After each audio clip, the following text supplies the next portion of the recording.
So speaking of data, let's create some data for our example. I'll add a few more cells here so that I'm working more in the middle of the screen. And then I'm going to add a comment, say make sample data. And I'm going to create two variables here, an x_5 variable and a y_5 variable. It's our fifth example after all. Our x_5 is going to be equal to a numpy array, so np.array, parentheses, and then square brackets, and I'm going to punch in here 7 values. So if you type in something else, then we're going to get different results. But I'm going to punch in 1.1, comma 1.2, 2.4, 3.2, 4.1, 5.7, and 6.5. So these are going to be our x values, 7 of them in total. Our y values, so y_5 is going to be equal to also an np array, same thing, parentheses, square brackets, and here we're going to punch in 1.7, comma 2.4, 3.5, 3.0, 6.1, 9.4, and 8.2. So there are 2 arrays, and let's print out the shape of these arrays below. So I'm going to say print shape of x_5 array, colon, comma, it's going to be x_5 dot shape, and we're going to do the same thing for our y array. I'm going to fix my typo, shape, and then I'm going to do the same thing for our y array. I'm going to say print and then add the string shape of y_5 array, colon, comma, y_5 dot shape. So let's take a look at the shape of these arrays. So they're both flattened, meaning they only have 1 dimension and they've got 7 values. Brilliant. So there's our fake sample data, and we've added our print statements. Now let's fit a linear regression to the sample data. That way we can calculate the intercept and the slope parameter, and we can check our work that we're going to do against what we know to be correct. So scroll to the very, very top of the file where you're adding your import statements, and then in this cell add from sklearn dot linear_model import linear regression, capital L, capital R. Remember to hit Shift Enter and then scroll back down to where you left off. And let's run a quick regression. So I'm going to write a comment, quick linear regression. We're going to run it like so. We're going to say regr is equal to linear regression, capital L, capital R, parentheses at the end, and then we're going to say regr dot fit, and then we're going to supply 2 arguments within the parentheses, x_5, and then comma, and then y_5. So these are our 2 arrays, our 2 pieces of data.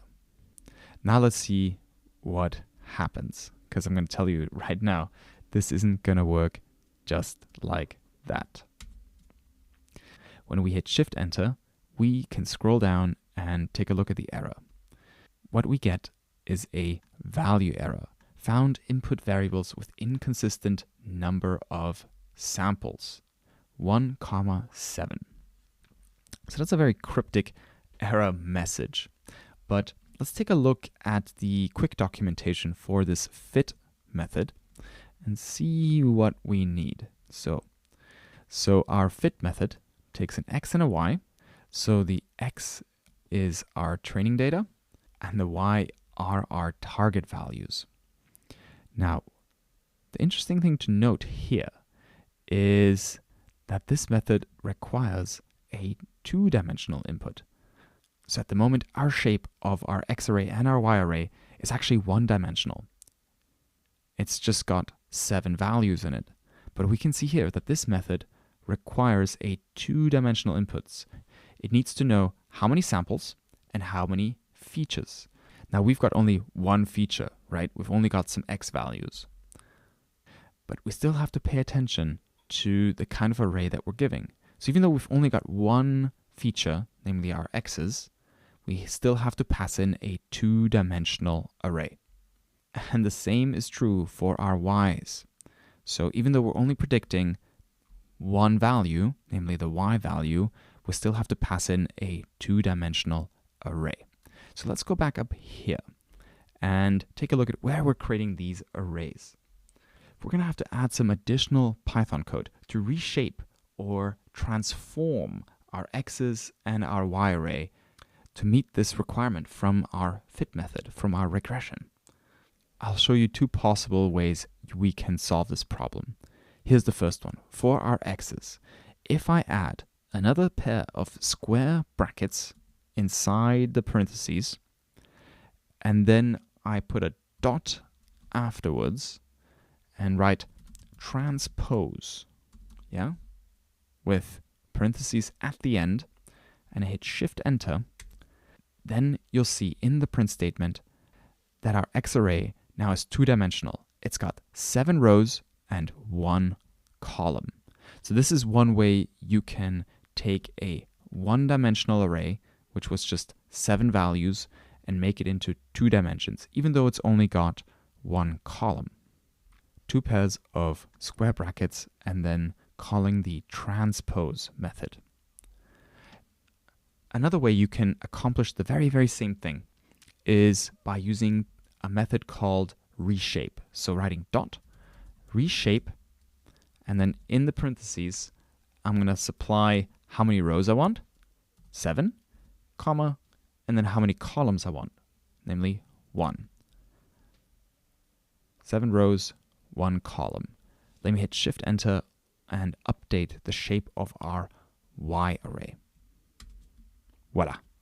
I get exactly the same result. So 2 ways you can do it. Now with that in place, I'm going to click into our cell below where we're doing our regression, and I'm going to hit Shift Enter.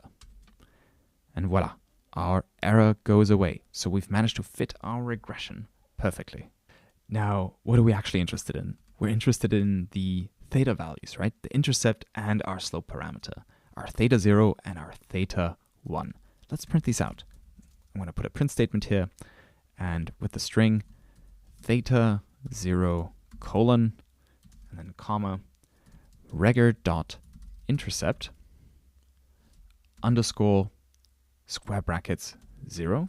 That's how we got our intercept, our theta 0, and then I'm going to add another print statement, theta space 1 colon, comma, regger dot coef, C-O-E-F, underscore, and this was 2-dimensional, remember? So we had square brackets 0, and then another square brackets with a 0. So first column, first row of this 2-dimensional coefficient array.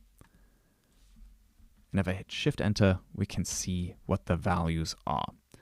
Our intercept is at 0.85 approximately, and our theta 1, our slope, has the value 1.2 approximately. So now that we have the parameters that describe our best fit line, let's throw them up on screen, because I'm a very, very visual person, and I'm sure it'll help you as well. So I'm going to add a few more cells, scroll down, and now let's plot this stuff. First, let's plot our data points. So this we can do with a scatter plot. So plt dot scatter, then in the parentheses we'll have x underscore 5, y underscore 5, and then a size for these points maybe at 50. So that's our scatter plot. And now we'll add our best fit line between these points. So I'll write plt dot plot parentheses x underscore 5, our x values, and then for our y values, the predicted values, I'm going to write regr, which is our linear regression, then dot predict, and then in the parentheses, I'm going to supply, again, the x values. So I'm going to predict the y values based on the x values. I'm going to make this line orange. So I'm going to say color is equal to orange, and maybe line width is equal to 3. Let's add some labels as well. So plt dot x label is going to be the string x values, and plt dot y label is going to be the string y values. Last but not least, plt dot show parentheses. Now let's take a gander what this looks like. Voila, brilliant. Here we can clearly see our data points and the best fit line. Nothing new so far. But I quickly want to mention something quite important, and that's to do with a difference in notation that we're going to be using in this example than in the previous examples. You see, this isn't the cost function that we're looking at. This is the best fit line and the data. The plots that we've been running previously have been the cost functions, and we're going to be plotting the mean squared error shortly.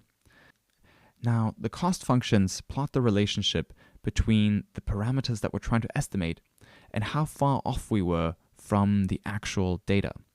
So the cost functions don't plot the actual data itself. That regression line right here, this graph, that's plotting the data. It's a function of x and y and not the theta parameters, theta 0 and theta 1, that we're going to be interested in looking at for our cost function. And the reason that I'm mentioning this is that previously we've been using x and y for our cost function parameters because that's how we tend to learn about mathematics in school and functions. And it's quite a comfortable sort of notation. But when looking at this cost function that's coming up, it's going to depend on the theta values. And the theta values are not our x's and y's. So just keep that in mind.